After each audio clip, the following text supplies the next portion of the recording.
শাকিব খানের জীবনের সর্বোচ্চ হিট সিনেমা বরবাদ। সেই বরবাদ খ্যাত মেহেদী হাসান হৃদয়কে শিডিউল দেননি শাকিব খান।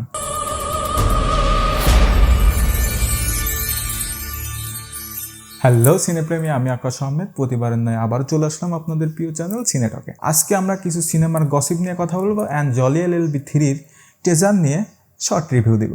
শোনা যাচ্ছে মেহেদী হাসান হৃদয়ের নেক্সট ঈদে যে মুভিটা আসছে সেটার নাম রাক্ষস, আর সেটাতে অভিনয় করবে সিয়াম আহমেদ।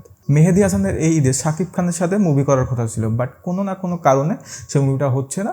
কিন্তু শাকিব খান অন্য একটা প্রোডাকশন হাউসকে সেই শিডিউলটা দিয়েছে। সেই প্রোডাকশন হাউসে শাকিব খান যে মুভিটা করতে যাচ্ছে সেটার নাম হয়তো Prince once upon A time in Dhaka, এমন কিছু একটাই গুঞ্জন শোনা যাচ্ছে।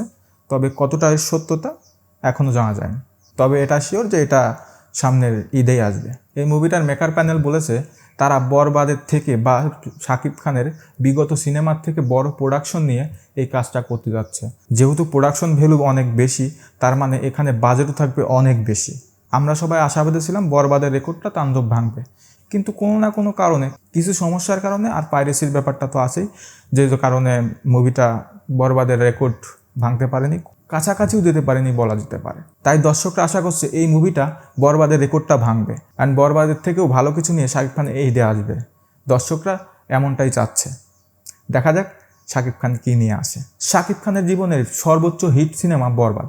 সেই বরবাদ খ্যাত মেহেদী হাসান হৃদয়কে শিডিউল দেননি শাকিব খান, কারণ Prince once upon A time in Dhaka এই সিনেমাটা সে করবে। কি এমন আছে যার জন্য বরবাদ খ্যাত মেহেদী হাসান হৃদয়কে সে না করলো?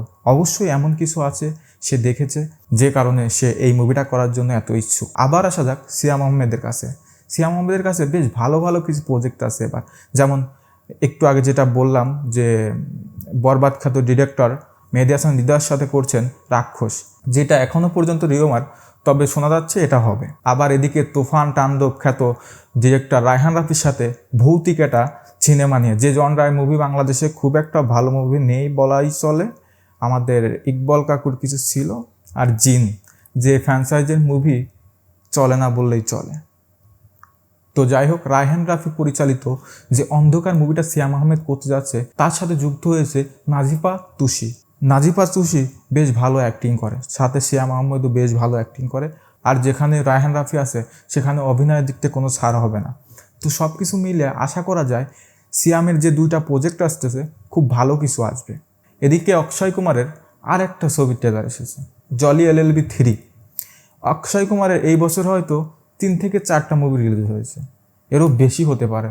সে বছরে অনেকগুলো ছবি করে, যদিও সবগুলো ছবি ব্যবসা সফল কম বেশি হয়, খুব বেশি করে না, খুব কমও করে না, মিডিয়াম রেঞ্জে তার মুভিগুলো ব্যবসা করে।